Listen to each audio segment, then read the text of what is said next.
কুড়িগ্রামের রাজারহাটে গৃহহীন, ভূমিহীন, সহায় সম্বলহীন মানুষের মাথা গোঁজার ঠাঁইটুকু ছিল না। এমনকি এদেরকেও বসবাস করতেন অন্যের জায়গায়, নদীর তীরে খাস জমিতে কিংবা অন্যের বাড়িতে। কেউ ব্রিজের নিচে খুপড়ি ঘরে। যে মানুষগুলোর পরিচয় দেওয়ার মতো ছিল না কোনো হোল্ডিং নম্বর, সে মানুষগুলো প্রধানমন্ত্রী দেয়া ঘর পেয়ে বদলে গেছে তাদের জীবন। বিশেষ করে শারীরিক প্রতিবন্ধী, ভিক্ষুক, বুদ্ধি প্রতিবন্ধীরা প্রধানমন্ত্রীর বিশেষ উপহারের এই ঘর পেয়ে তাদের মুখে হাসি ফুটে উঠেছে। বর্তমানে তারা এখন পরিবার পরিজন নিয়ে সেই ঘরে ভালোভাবে বসবাস করছেন। প্রকল্প বাস্তবায়ন কর্মকর্তা মোহাম্মদ সজিবুল করিম বলেন, রাজারহাট উপজেলায় সম্প্রতি 4 ধাপে দেওয়া হচ্ছে প্রধানমন্ত্রীর উপহার আশ্রয় প্রকল্পের ঘর। উপজেলার 7টি ইউনিয়নে 306টি ঘর নির্মাণ করে গৃহহীন ও ভূমিহীনদের মধ্যে হস্তান্তর করা হয়েছে।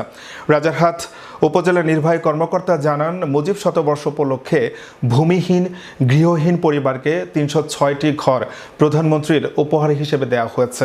এই প্রকল্পের মূল উদ্দেশ্য হচ্ছে সমাজে আর্থিকভাবে সুবিধা বঞ্চিত মানুষদের সাহায্য করা।